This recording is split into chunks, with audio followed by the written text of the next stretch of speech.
In this lesson, we're going to simplify rational expressions. You will not need graph paper, and it'll be much shorter than the last lesson.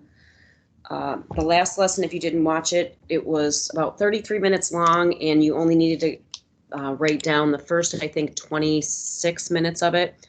There is a pause in there that tells you when you don't have to write down anymore. But we're going to simplify some rational expressions. So basically, we're simplifying fractions.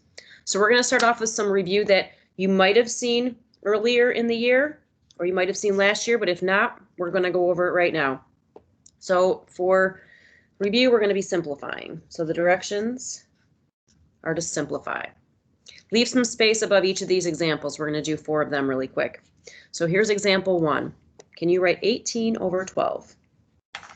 To simplify fractions with numbers, we just find the biggest number we can divide into both, and the biggest number would be 6. So 18 divided by 6 is 3, so I'm going to change that 18 to a 3.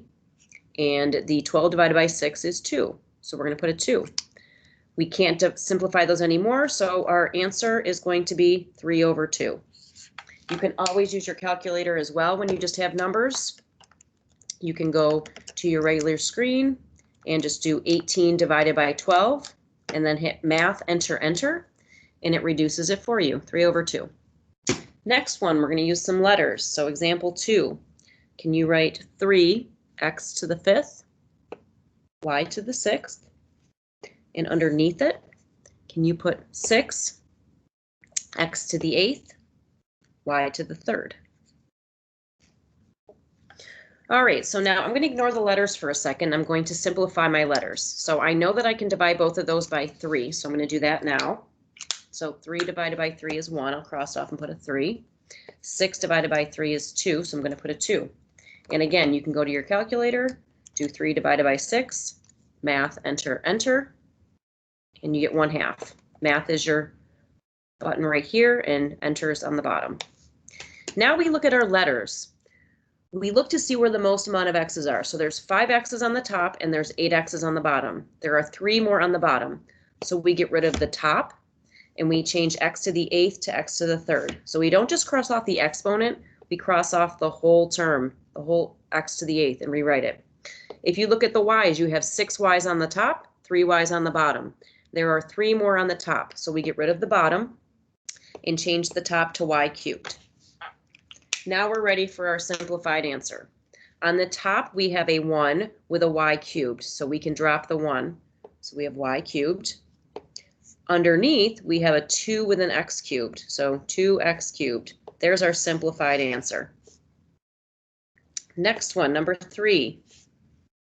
Can you write 20 x to the 10th, y to the 8th? Underneath it, can you write 4x squared? All right, so now we're going to simplify our numbers. We can divide both of these by 4. That's the biggest number to go into both. So 20 divided by 4 is 5. So I'm going to cross off and put a 5. 4 divided by 4 is 1. Always replace a number with a number. So if I do 20 divided by 4, math, enter, enter, I get 5, which is 5 over 1. If you look at your x's, there are 8 more x's on the top. So I'm going to get rid of x squared, change the top to x to the 8th. There are y's, let's see. There are y's on the top only, so I don't need to cancel anything out because there's no y's on the bottom. So I'm ready for my answer. So on the top, I have left over 5x to the 8th, also a y to the 8th. On the bottom is just a 1. I don't need a 1 on the bottom. So there's my answer. If the 1 is on the top, then I would keep the 1 on the top. We'll skip the 4th example. We're going to now get into simplifying expressions that look like this. So I'm going to just switch my paper for a second so you can see. We're going to write some steps, but this is what we're going to be doing next. This is the next steps, simplify. You don't have to write this yet. I'll give you a second, but this is what we're going to be practicing next. X squared minus 9 over 2x plus 6. Notice there's pluses and minuses, a little bit different from these. So we can't just cross off things. We need to make sure we're factoring. So there's different steps involved. So before we get to this, let's write our steps down. So here's our steps to simplify. So steps to simplify. And I'm going to have you write rational, R-A-T, you can put a dot, and then expressions, E-X-P. Good enough. So here's our steps. And there are 3 of them.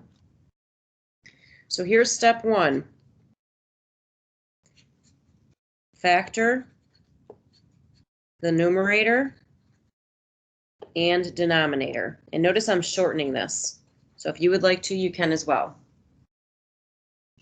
So if we switch over to this really quick, which I'll show you in a second, we're going to do this. We're going to factor the top, and then we're going to factor the bottom. So we're going to use parentheses. Step 2, cancel out common factors. Cancel out common factors in the numerator and denominator. And you can abbreviate that again.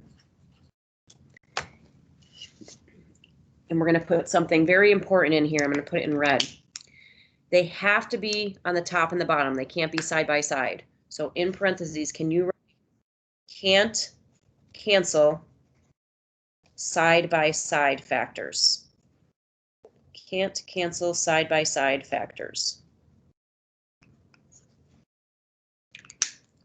So if we see something on the top, we can cross it off if it's on the bottom as well. And the last step, rewrite your expression. Rewrite your expression.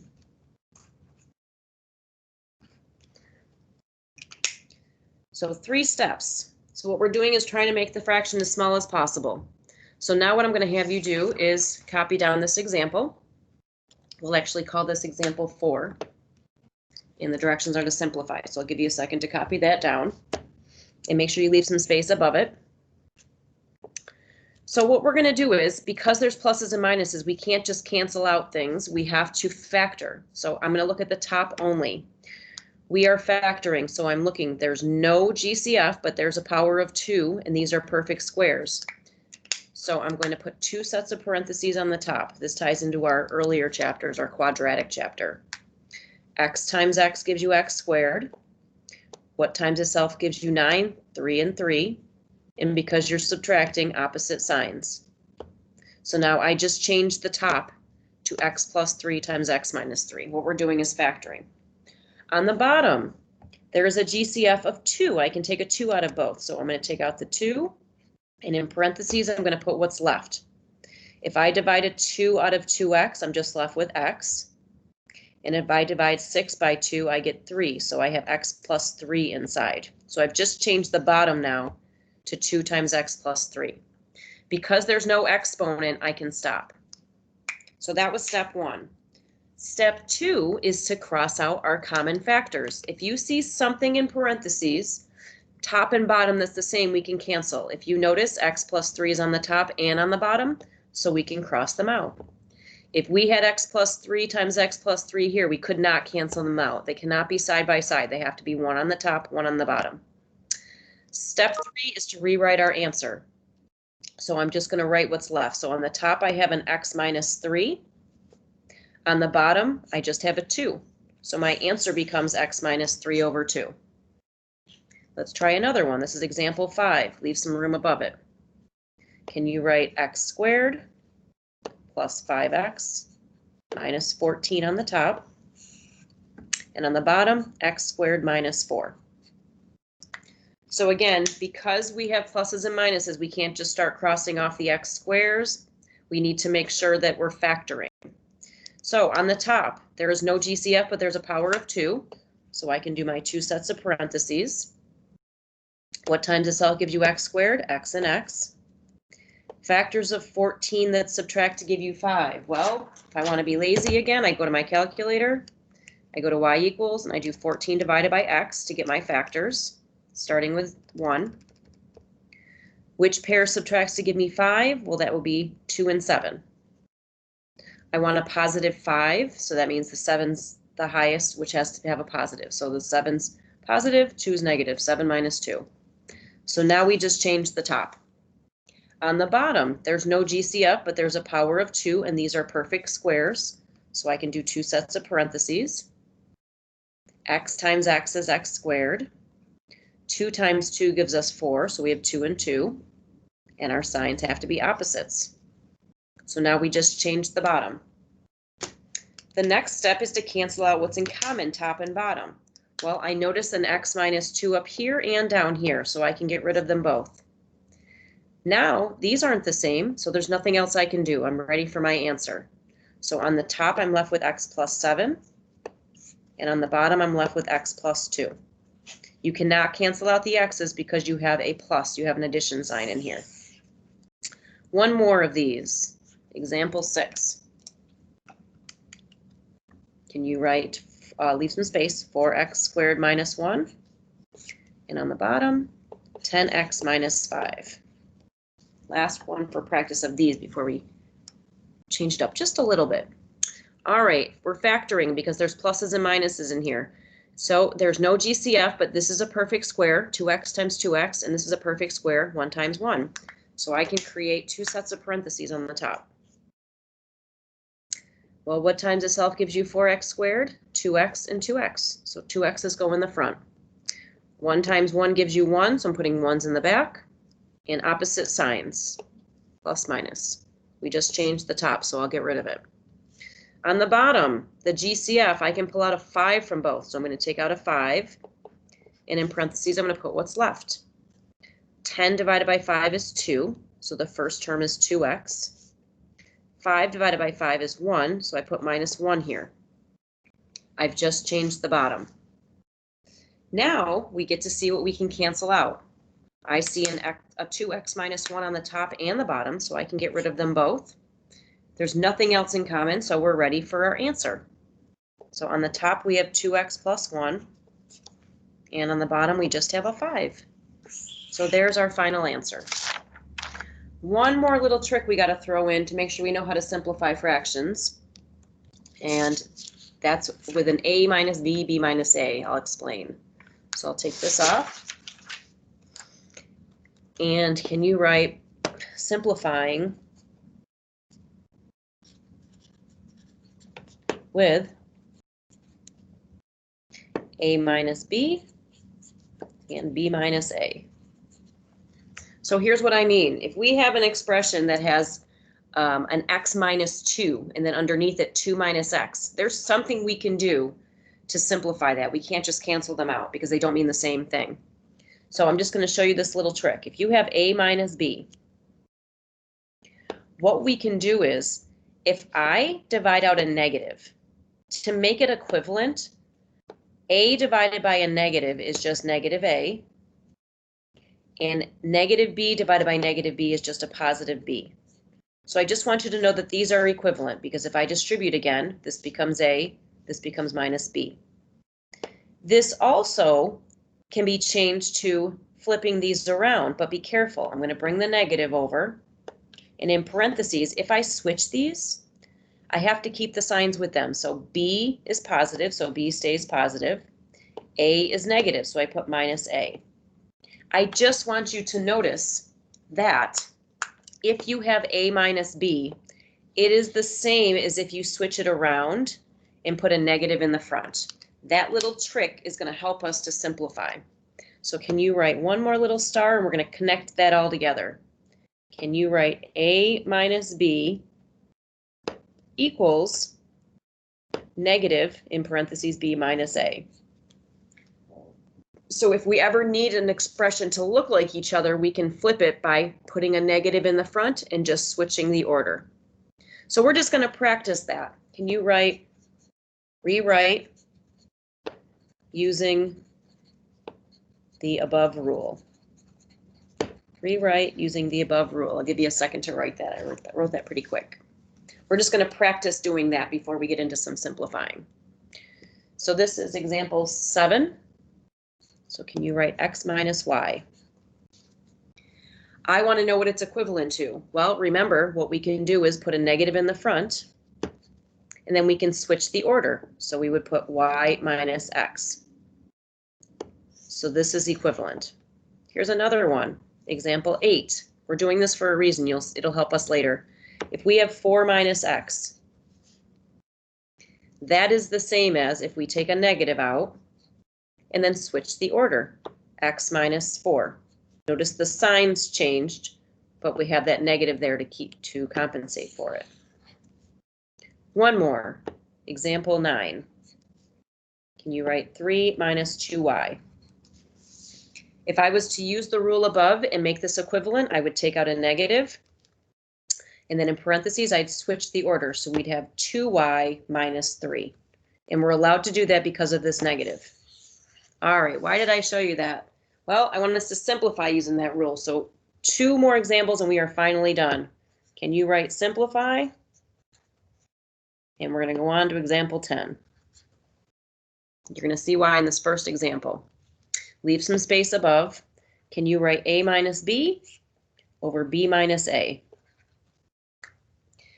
We cannot cancel things out unless it's exactly the same top and bottom, and notice it isn't. So in order to get them to look the same, notice these are the same terms, but we have a minus in the middle. I'm going to change one of these. I'll change the bottom. So what I want to do is I'm going to use this rule. I'm going to take out a negative, and I'm able to flip them around. So this is equivalent to a negative with an a minus b. I get to cross that out now.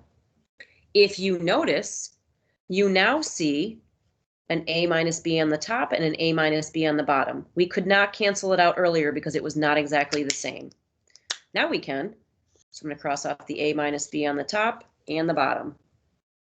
Well, what am I left with?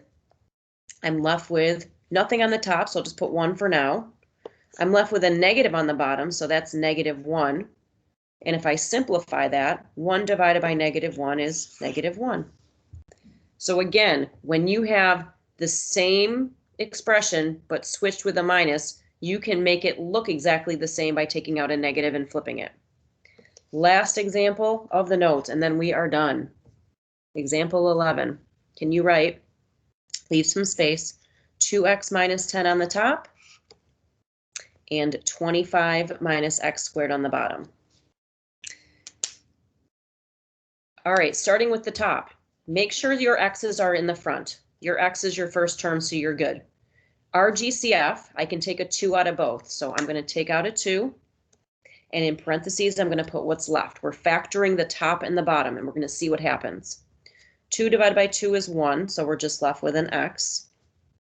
10 divided by 2 is 5, so we're left with a minus 5.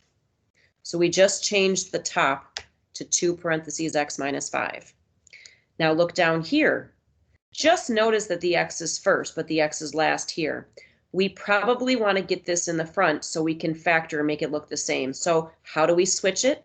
We take out a negative, and we're going to flip that expression around.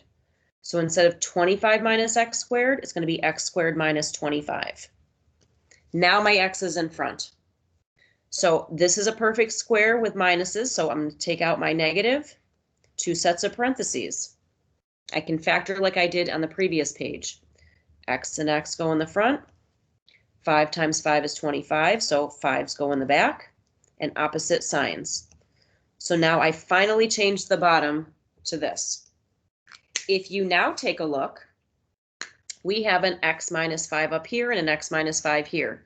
If this said 5 minus x, that would not be the same. So since they're exactly the same, we get to cross them out.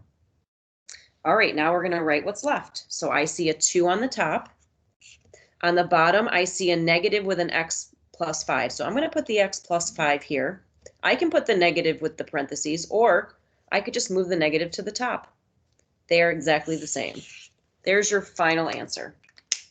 Please make sure to submit these notes in Canvas to get credit.